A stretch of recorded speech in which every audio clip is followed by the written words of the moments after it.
Welcome back to LOL, where the left criticizes itself and laughs out loud to keep from crying. I am your captain, Craig Pasta Jardula, and with me, as always, the professor is here, Jeremy Kuzmarov, who's a professor over at Tulsa Community College, as well as an author of many books, including his newest book, Warmonger, a story about the Clintons. It's a must-read. Professor, how you doing there today? I'm doing great. Thank you. I'm doing great too as well. It's glad to be with you, man. A week without the professor, you get really lonely out there. So listen, guys, let's roll right into this.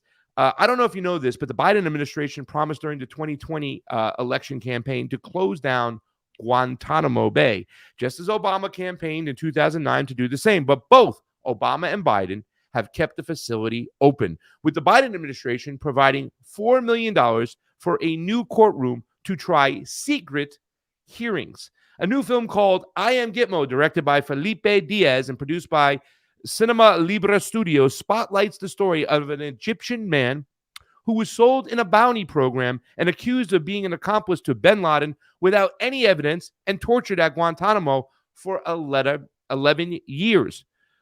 Though the media created this impression that Guantanamo Bay housed the worst terrorists, Diaz emphasizes that 86% of Guantanamo Bay inmates were arrested as part of a bounty program by which the U.S. troops provided $5,000 to people in Afghanistan and other Middle Eastern countries to turn in terrorists. Many people who turned in their neighbors to collect the bounty, even when there was no evidence of their participation in terrorist activity, they know that $5,000 goes a long way in a poor country like Afghanistan. We're going to play a clip right here, the trailer, and then we'll get right into it.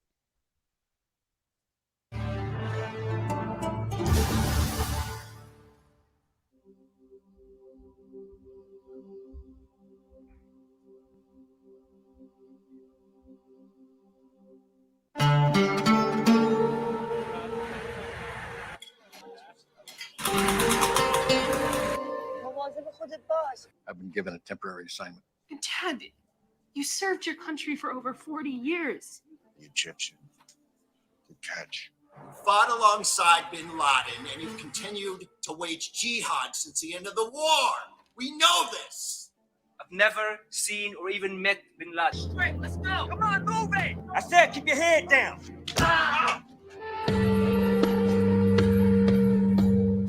وحضلهم يضربوا فينا لحد ما ياخذوا اللي بدهم اياه. تعذب. No, please, sir. Sir, I can't breathe. Look out, you racket. You kidnapped me from my home and tortured me without even giving me the right to defend myself. You've been declared by my government an enemy combatant, and as such, you do not fall under the law protecting soldiers in war.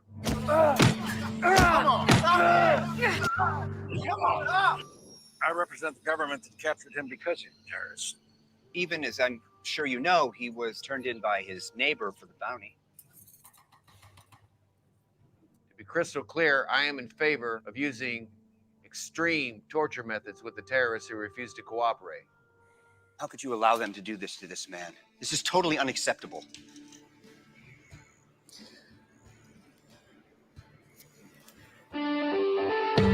Cut it there. It's I Am Gitmo. And for those out there who are just listening, what he was saying, the Egyptian gentleman, they're going to torture us until they get what they want. And a lot of this went on during, obviously, during the Bush years, the W years, when they had changed the definition of what it means to be an enemy combatant, what it means to be, what torture is. They changed all these things. There was a great scene in this movie. I think it was called Cheney. It was an HBO movie. I don't know if you saw it, Professor, but it was like they were at a restaurant, and it was Rumsfeld, Dick Cheney, and a couple of others cohorts, and the waiter was presenting all these different types of tactics like it was a menu item. How about some torture? We changed the definition, and they were like, "Oh, I'll take all of that." There, they actually, what they did to a lot of people in the Middle East was barbaric. Professor, your thoughts? I think I agree with you. Yeah, I mean, this is going to go down in history. Future generations hopefully can learn about this as something horrific. that went on, something like the Soviet Gulag. And, a lot of these people, I mean, I think that film makes clear that a lot of these people were totally innocent. I think, the impression is that they were the worst of the worst terrorists and they were a real threat, but actually, at least, I think only 4 have actually ever been tried in a court and How many? convicted of any crime. 4 or something like that. It's a ridiculously low total. And so many were caught up in this bounty program Yeah. where their neighbors or some friends were paid off basically and Yeah. named them just to make money. Give us a quick synopsis of the film altogether. I mean, and pretty much we've kind of mentioned it, and for those who listen to the trailer out there, they can probably pick up what it's about. But just give us a little bit more about it, real quick. Well, yeah, and the director, Felipe Diaz, founded this studio that makes socially conscious films. And I interviewed him because I did a review, and he said that, well, there's only one other film on Guantanamo Bay, and he felt it was like, he said he almost fell from his chair because it was based on the memoir of a Guantanamo detainee who recounted the torture experience. But he said that the film only had like 1 minute that depicted any, brutality toward the prisoners. And, it presented this trope of like the white hero. He said like Jodie Foster was the lawyer who saved this guy. And there's a kind of silver lining in the end that he goes back to a good life. But really, Felipe told me, and this film conveys just how brutal, a lot of the scenes in the film actually show what it's like to be tortured. He said he deliberately filmed it that way. You feel what it's like to have the water torture, or, they buried him in a coffin, simulating burying alive. And like, you visualize it the way he filmed it, that coffin is closing on you and you can almost feel what it's like. So, in this film, there's no happy ending. I mean, this guy spent 10 years at least, or 11 or 12 years at Guantanamo. He was totally innocent. He endured sadistic tortures for all those years. He was totally, scarred for life because of this. And I mean, there are no winners because it's a poignant depiction of the guards. Like this lead character you saw in the trailer is this army, officer who's an interrogator who'd been in the army for decades. And, he's become a straight, like his daughter didn't want him to go. And there's other scene where the daughter argues with him about the war and that the torture is wrong. And he kind of feels like it's wrong too, but that it's his duty to serve. And he's kind of conflicted. And he plays the good cop or the good cop, bad cop routine. But ultimately, he sold this prisoner out because he could have tried to defend him and prevented him from being tortured. But he ends up siding with the system against him.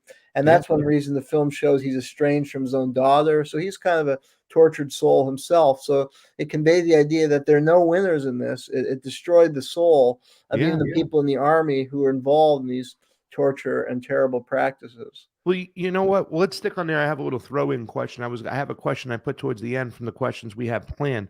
But isn't this really about when you see the conflicting side of this gentleman who decides to follow through, and you see a lot of other, soldiers there. You even see a black soldier, smack an Egyptian man over the head. It's kind of like that whole saying that, the abused goes on to be the abuser eventually. Isn't this really also about real racism, right? To believe that without any real proof, it's going to take some form of a bias to continue to torture these prisoners. Yes, there was and the film showed this dehumanization of Arab and the Muslim population, to the extent that they could be brutalized in this way. And I think, we're seeing parallel in the Israel-Gaza war. So here's my next question. Let's talk about the left, right? Since we talk about the left on left, why won't Obama or Biden follow up on their promise to close Guantanamo Bay? And are there any leading Democrats trying to hold them to their promises, like the Squad or, Jamal Bowman and AOC and Cory Bush, who scream about racism all the time, right? They scream about white supremacy. Why haven't they made a stink about closing Guantanamo Bay? Well, that's a very good question. Yeah, I mean, it really showed the heart of Obama and Biden that they lack any backbone. I mean, they may say things on the campaign trail, kind of throw a bone at the liberal audience, make liberal voters think that they're somebody who's on their side, who's going to do the right thing, support liberal causes like closing Guantanamo. but they never follow through. And then they claim, oh, well, I couldn't maneuver in the system, and there's, too many conservatives or Congress was against it, but they never really push for it. They don't fight for it. They don't take it. The president can use the bully pulpit and could, give a speech and say, look, this is against our values. This has to close. And, he can marshal the support, but we don't see them doing that at all. And then, we have these, kind of pseudo progressives who sometimes will voice support for a human rights cause, but they don't also fight for it. And this kind of takes a back burner. We don't see them really pushing for this or trying to marshal support for this vital. I mean, this really, I think, is a vital to close this thing down and to say unequivocally that torture is wrong and that this is not something we're ever going to do again. We're going to follow the law. And if there are elements who are carrying out illegal terrorist activities, we'll use the legal resources at our disposal, but we're not going to torture. We're not going to kidnap. Yeah. And that, I think, would be a true progressive position. My friend Keel Jones just said you should watch talk shows and entertainment from the 2000s if you want to see open bigotry and dehumanization of Arabs and Muslims. I mean, it's still going on, is it not? I mean, do they get away with it, meaning the left, the squad members, because people are so just disconnected from foreign policy issues? Well, I think, Islamophobia is really very deep rooted in society, much like Russophobia. I think, anti-Black racism, thankfully, has become more taboo, and people who openly say disparaging things about African American are called out. But that hasn't extended to Muslims yet or Russians. So I think, stereotypes and demeaning Arabs and Russian people is still acceptable, basically, and it's used by the foreign policy elite to justify imperialistic foreign policies in the Middle East and toward Russia and support, all that military aid to Ukraine. You have to demonize the Russians. So I think this is almost a strategy of the foreign policy elite, and they allow this to go on. And there's very few political figures who push back against this. How do you think historians will consider Guantanamo Bay years from now? Yeah, I think it'll be considered a monstrosity, something like the Russian Gulag, where there was a total disregard for human life, for human rights, and that the rule of law. I think most troubling was the complete dismantling of the rule of law. I mean, the United States military forces have engaged in torture in many wars, unfortunately, but it was never really sanctioned at the top level like it was with Cheney and Rumsfeld. And with Guantanamo, where they're openly saying neither the worst to the worst, and take the gloves off and do whatever you want to them. And as it turns out, most of them were innocent, and they were actually kidnapped and taken into this bounty program. How did the media mislead the public about the kind of inmates being held at Guantanamo Bay and help limit dissent against torture policies? I mean, we even see some of the people that we supported before in the past. So like Tulsi Gabbard in particular, who her stance on torture, a lot of people were like, wait a second, if we can do anything, if we can justify any ways, any means, right, to the end, through torture, and they buy it, the public buys it. In other words, they tell people, hey, we had to torture this person. We had to find out where the next terrorist attack is. Meanwhile, it's never been successful because we know that a lot of times when you're torturing somebody, they'll say whatever you want them to say. In the middle of the torture. Exactly. Yeah. And even the interrogator character in the film, he has this realization that torture is not effective. And he does try and argue with some other high level Army officers, although he ends up losing the debate and kind of acquiesces. And there's an excellent book, by Alfred McCoy called The Question of Torture, CIA Interrogation from the Cold War to the War on Terror.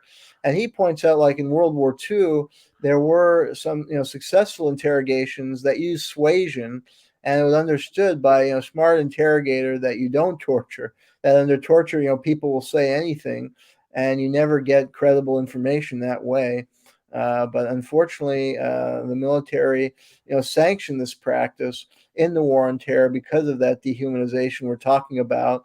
And I mean, from all the torture that went on in Guantanamo, I don't think any good information was given to the U.S. military that helped stop terrorist attacks. And if anything, it angered people in the Middle East and would be a cause for terrorism. It seems like we continue to do this over and over again, right? It's like we never stop. We never change our behavior. How is the bounty program in Afghanistan similar to other bounty programs like the ones we saw, the Phoenix program in the Vietnam War? Yeah, there's an excellent book by Douglas Valentine called The Phoenix Program, and he got access. William Colby knew his father and gave him access to all these secret documents and allowed him to interview some top CIA operatives. And that's what they told them, that that program got totally corrupted. They were trying to, use police, military intelligence agents within Vietnam to capture Viet Cong, but it became corrupted, and they were paying bounties, and it was basically used often for personal revenge purposes by locals if they had a personal grudge or rivalry, and it just became totally corrupted by the money that was involved. So that's as you say, we don't learn from the history, because that was an abhorrent program that it contributed to the American defeat in Vietnam because it turned the population totally against the South Vietnamese government that was involved in these abhorrent practices. It also stained the reputation of the United States. William Colby admitted it led to the deaths of 20,000 civilians, and yet the exact same program has been adopted in Afghanistan and led yet again to so many innocent people being victimized, and led the entire country to turn against the United States, and Afghanistan turned into another Vietnam.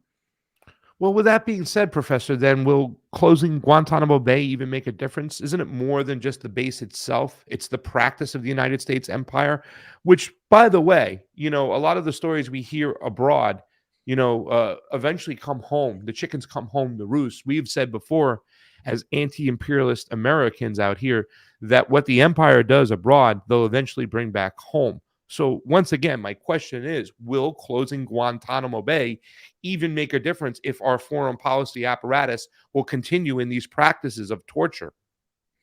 Yeah, well, I think it is important for symbolic reasons, and it could be the starting point for a much broader transformation away from torture, away from imperialistic policies. So it's a good first step, and it would be very symbolic to say this was wrong. We're closing this. We're not doing this again. And then, we could move to, this could be the starting point. Do you think there's some resemblance to the way we have a society here in America where 20% of the population is black, but 50% of the prison population is black?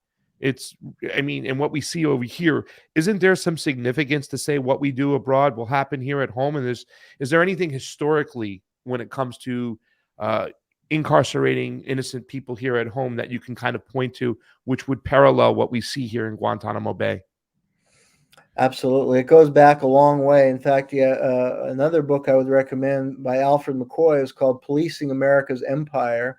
And it's about the colonial Philippine at the turn of the 20th century. And he shows how the U.S. set up this draconian surveillance apparatus and massively expanded the penal system in the Philippines to control the population. And the people who ran that system came back to the United States to develop the modern prison system along lines in colonial Philippine, which is to say along fundamentally anti-democratic lines. And they set up this draconian surveillance state, a massive penal apparatus, which leaders of the Federal Bureau of Prisons have said this is the most oppressive prison system in the world, where torture goes on. We would be naive to think that torturous practices don't go on in our prisons. And often it's the same guards, those guards who served in Iraq, served in Afghanistan, served at Guantanamo. They come back to work as correctional officers or in prisons or police in domestic police agencies, and they learned all these methods there that they use here. And they learn also to dehumanize the inmates. And so our inmates here are treated like inmates at Guantanamo. Ron DeSantis is one of those guys who worked at Guantanamo Bay, and now he's back here making laws in the good old US of A. Can you draw a parallel to what we see with the FISA courts? Because somebody mentioned in the chat that FISA is a joke. But if we allow this stuff to happen to people in Afghanistan or Egyptians or anybody from the Middle East to be held without the proper warrants, doesn't it really have an effect on the way we are policed here at home, specifically the FISA courts? Absolutely. Yeah, I think that's an example of the surveillance state that we've developed here and the loss of legal rights of people. And I think there is a corrupting effect of overseas empire that these practices are adopted overseas, and a lot of the same people either are involved in developing the laws and policies overseas as well as at home, or it's those officials who are administering it come back and use the same practices here. And again, they've been hardened, and I think they develop a racist attitude working in those kind of environments, and they apply it to people of color here in the United States. It's crazy. If we don't curtail the actions abroad, they will come back to home. Uh, Last questions, because we got a couple minutes before we got to get out of here for the LOL segment for today. Who is General Joffrey? Is it Jeffrey? I said Joffrey because we're talking about evil generals and whatnot. So Joffrey from Game of Thrones. But who is General Jeffrey D. Miller, who is depicted in the film, and what kind of policies did he advocate for at Gitmo? Well, yeah, the film shows him coming in and having some kind of conflict with this main interrogator character who was generally against torture, said it was ineffective. But Miller gave this edict, basically a hardline edict that take all the gloves off, torture them, brutalize them. And he imposed that brutal regimen in Guantanamo. And then he went, and this is based on a real life character. And then he went on to work at the infamous Abu Ghraib prison in Iraq. And we know what happened there because it was exposed before the public. And they were adopting sexual tortures, and that's the worst humiliation in Muslim culture. And that's what we saw come to light in Abu Ghraib. And Miller was presiding over all that, and he should be tried for war crime and violation of the Geneva Convention. Does it start all the way at the top, or do we have a system where a lot of generals or lieutenants and whatnot can seep through the cracks because the way the system is set up? I mean, we understand that Dick Cheney and Rumsfeld changed a lot of these laws, or it was almost like what we saw during the COVID era where they changed the definition of what a vaccine is, right? They changed the definition of what's it called? When you don't take a shot, when you get immunity, natural immunity, they changed the definition of natural immunity. They did the same thing during the W. Bush era. Is this about changing it from the top down bottom, or will we always be able to have our generals seep through the cracks and do whatever they want? Well, I think with good leadership, if there's no tolerance for that, those generals won't be able to do it. But Bush and Cheney set the groundwork from the top. They set the standard, and they, validated the activity of hardliner like Miller, and basically legitimized what he was doing. And he was really Cheney and Rumsfeld's kind of guy. So it's natural that somebody like him would come in when you have Bush and Cheney. If there was a real leader at the top who had no toleration for that, Miller would never be promoted, and this never would have happened. So there it is, ladies and gentlemen. We talked about Guantanamo Bay, the practices that went on over there. Would you believe it or not, innocent people were tortured for no reason. I think in that Covert magazine article that we had once referenced, 86% of Guantanamo Bay inmates were sold to American troops in response to a $5,000 bounty. And when you have starving people in poor countries like Afghanistan, they'll do whatever they need to do to feed their family. And they did so. So we saw a lot of people tortured for no reason. That's it for the segment of LOL, where the left criticizes itself and laughs out loud to keep from crying. I am the Captain Craig Pasta Jardula, here with the Professor Jeremy Kuzmarov. We'll see you on the flip side. Thank you for listening.